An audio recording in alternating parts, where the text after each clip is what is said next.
So let's take a detailed look at this college doubles point, and I'm going to show you what you can copy to improve your doubles.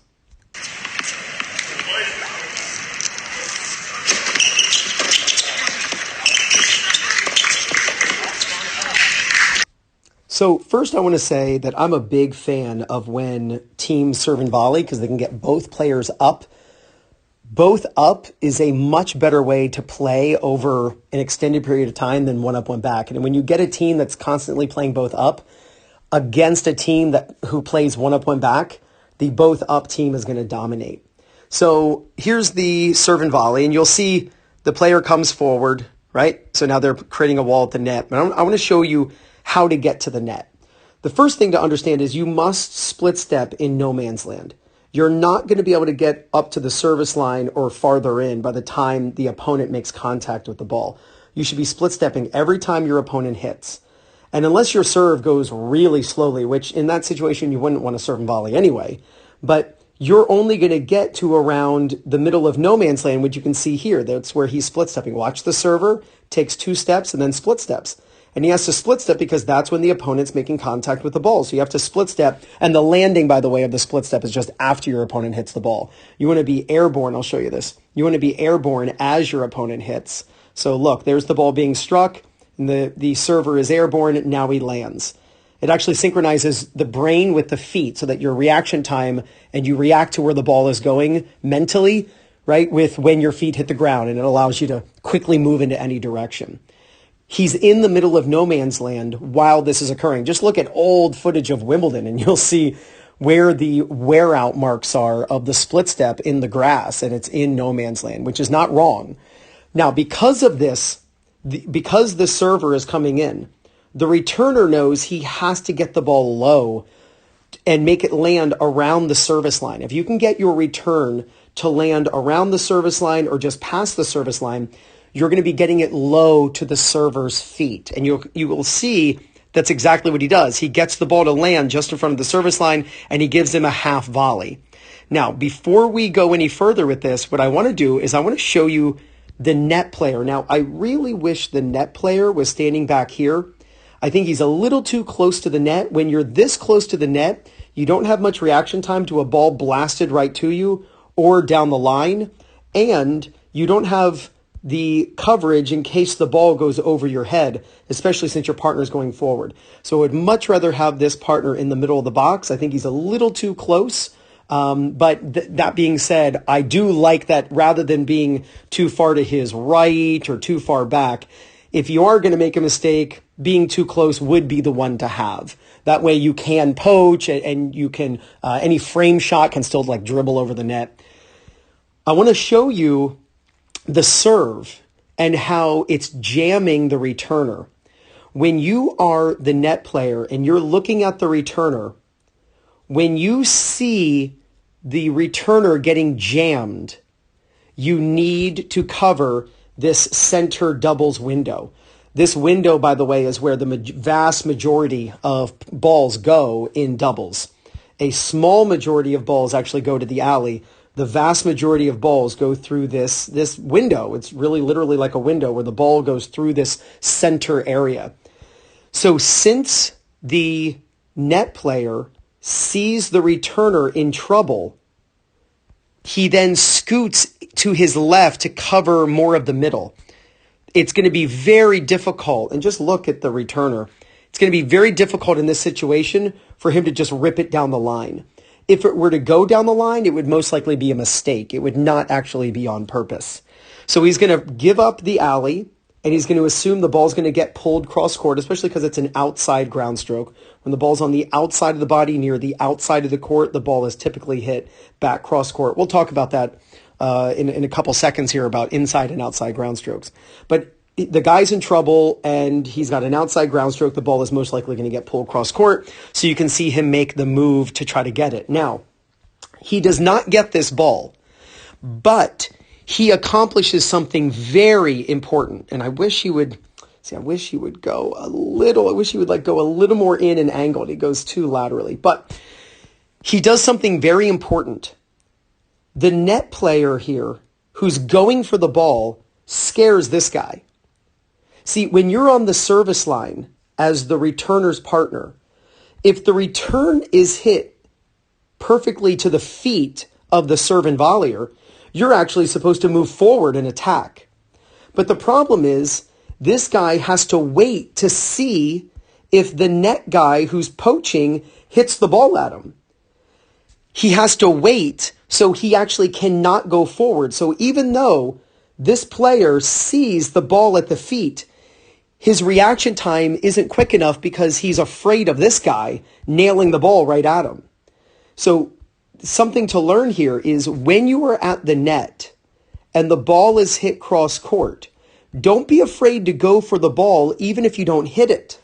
Because what it does is it'll scare this person and they won't be able to move forward because they're afraid of you putting your racket up. Like here comes the racket for the net player poaching, and this guy thinks, oh no, I'm going to get killed. He doesn't know at this very moment that the ball is not going to be hit. So his feet stay very still.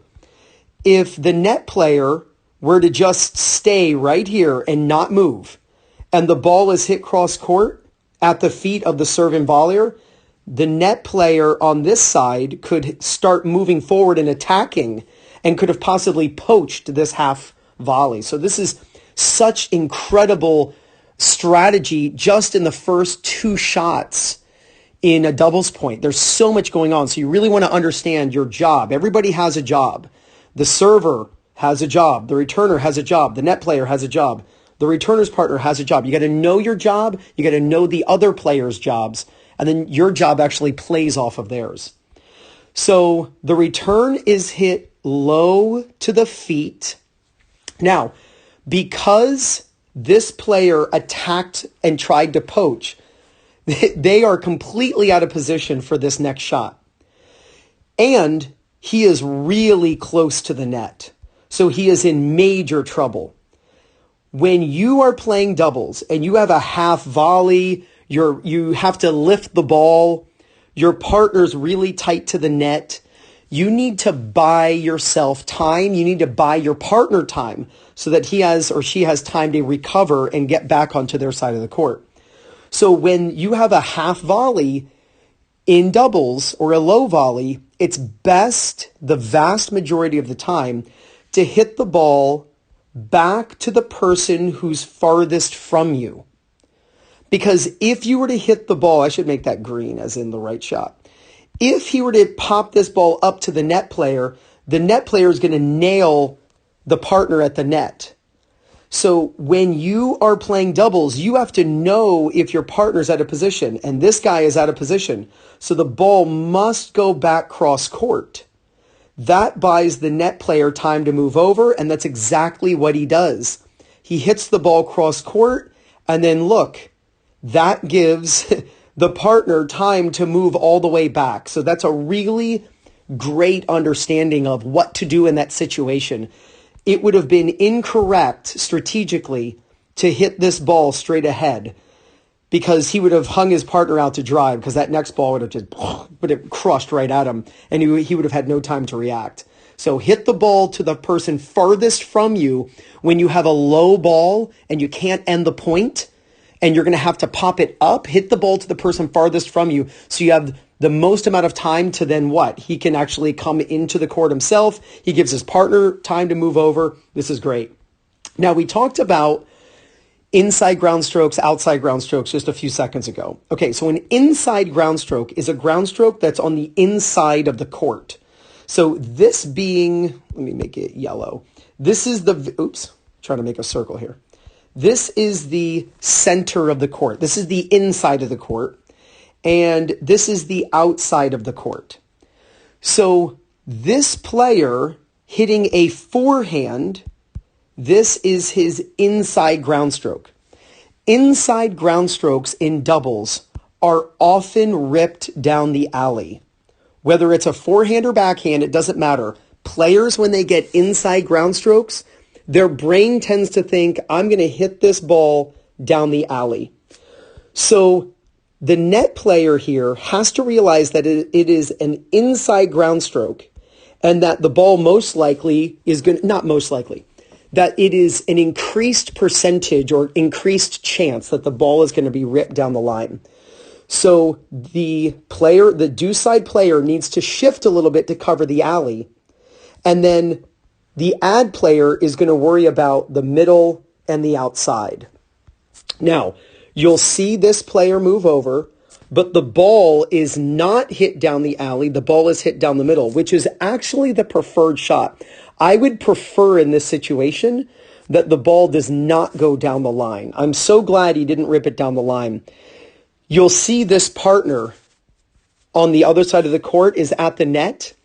And if the baseliner were to hit it down the line, if the net player gets it, it's going to be an easy shot down the middle between those two players. So I'm glad that he's actually trying to hit it down the middle. It's going to be a higher percentage shot than trying to hit a Rafael Nadal topspin ball off the court over there. But when you hit down the middle, and we've all heard down the middle solves the riddle, when you hit it down the middle, you've got to keep it really low, really low. He doesn't do that. I think he shanks it a little bit. Just looking at his shot, it looks like the racket twists at contact and he shanks it. And he gives the net player a high ball. Now, this is the most common aiming strategy mistake I see in recreational doubles. You got a net player who's got a high ball, right? So the contact is higher than his head, right? He's got a high ball, whether it's head level or slightly higher. He's got a high ball, and there are basically three places he could hit this ball. He could hit this ball back to the baseliner. He could hit it through the middle, or he could hit it low at the feet of the net player. What do you think he's going to do? I can tell you that the vast majority of recreational players, both juniors and adults, I see in this situation, incorrectly hit it back to the baseliner or even to the middle, which then gives the baseliner time to go over and get it.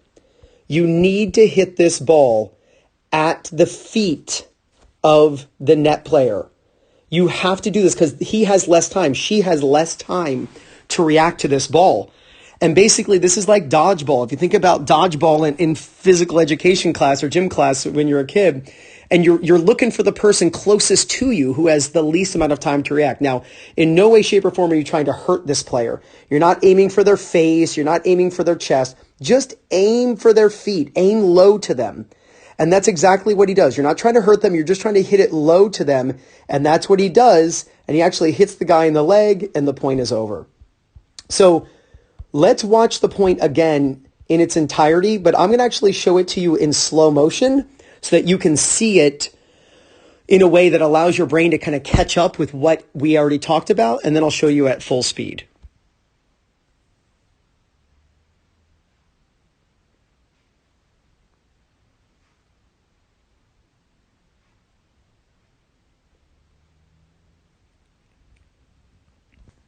All right, so now at full speed.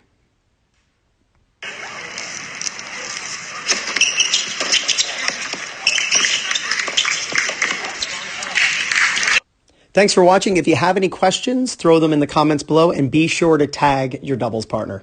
Good luck.